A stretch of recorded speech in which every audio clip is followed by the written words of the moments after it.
Hey everyone, I'm back. Okay, a couple of weeks ago I stripped down a 395 that had some rusty bottom end side bearings. And I got some new bearings now, gasket kit, and I'm going to put it back together. What takes the most time, you know, you seen in my video how long it took me to take it apart. It doesn't take you nothing to really take them apart. I got them down pretty quick, even putting them back together. But the biggest thing is cleaning them up. They take quite a bit to clean up, you know, like these husqvarna cylinder or crankcase gaskets get really stuck on the metal, so you got to scrape a lot and whatnot, eh? So I get that all prepared, my bearing pockets, the seals out, the bearing out. I like to heat the case up, then press the bearing out in my arbor press, so I'm not wrecking the magnesium so much when it goes back in, so there's no gulling of the bearing or anything. So what I also do is I bring it over to my my machinist block right here.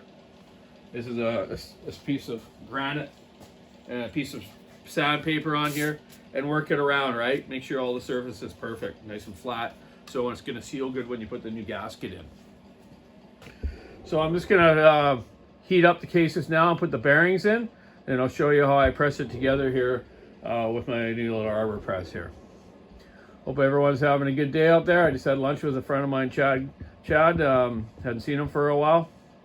He's a very good West Coast faller, but he's not doing too much on the West Coast anymore. He lives in the interior of BC and is just doing firewood and milling wood and being a bit of a handyman over there.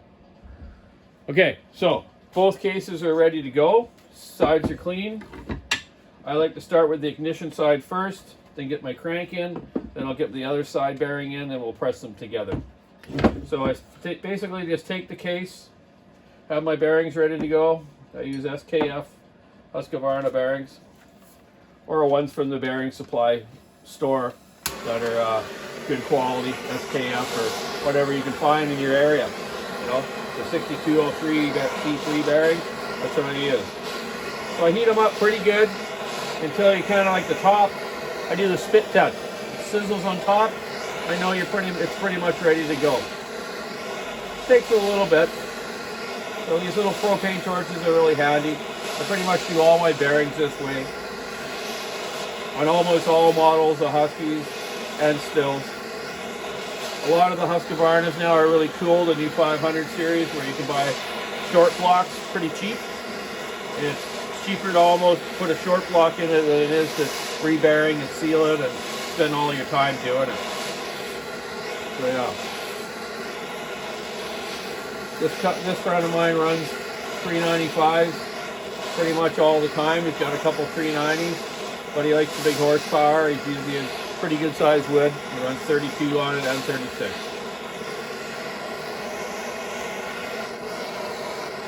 Almost sizzling.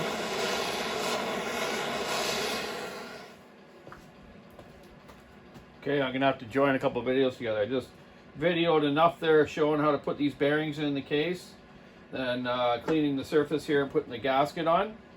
Now I'm going to put the crankshaft in the ignition side first on my arbor press here, and then the other clutch side on just after that. We'll go down over here, put a little holder here, turn this sucker.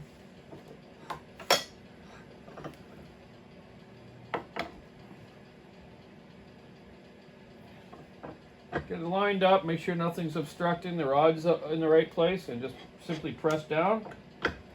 And there you go, that side's in. Doesn't take much, eh?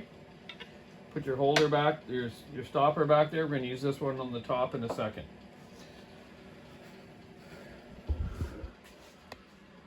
Somehow my camera phone memory's full or something, and it wouldn't let me do the whole video at one shot here. So that's okay. So our other side here is prepared too.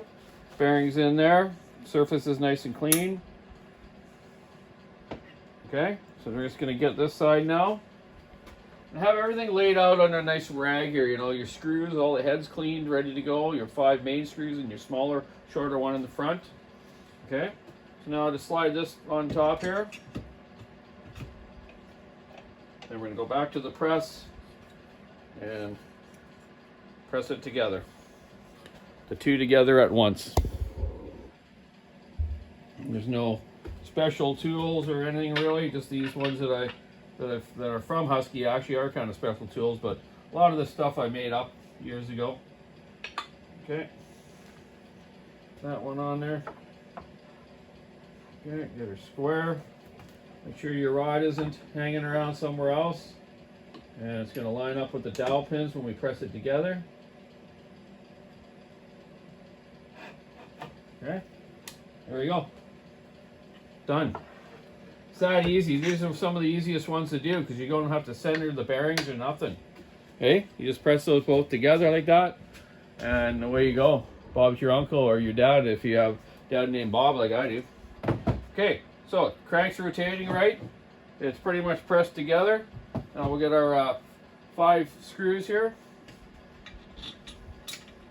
And sometimes people take these apart and don't see what I call hidden screws. You know, like there's one way down in this cavity and one down in this hole. We get them down in there. I like to start them by hand first, and then I'll use my trusty, awesome snap-on impact to kind of run them down to touch, and then I'll tighten them by hand after. They don't need to be torqued super hard tight, but definitely a good amount, right? It's not a D8 cat, it's just a simple little 5mm bolts in the magnesium crankcase, right? You're not holding together a bucket or something on a hoe. Okay, there's our 5 longer ones, and the one shorter one goes in front here by where this front mount here is, underneath where your dog would be mounted. All right, get them in, run in like that, and do a crisscross kind of tighten. Just a good tightening of the wrist. The second click of your wrist is about the right torque, man. If you got clicky wrists like I do. Alrighty, okay, so they're all in. Okay, I've been having some problems with my phone, but I got it,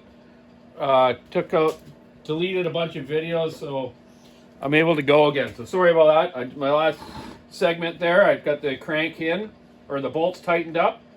And after you do these sometimes, the crank can be a little stiff, eh? So what I've done now is put the flywheel nut on the flywheel side, have it even with the threads on the end.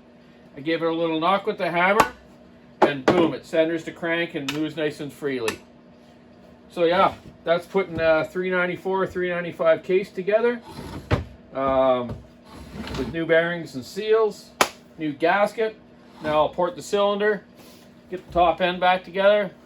Forrest George Wood to get back falling next week up in the bush again. He runs 32s and 36s on these. Maybe I can convince him into buying a 592 now, eh? Because these are, who knows how much longer they're going to be around. I don't think we have any left at Walker Saw Shop of brand new 395s, and I don't know if we're getting any more. So there you go. I'll maybe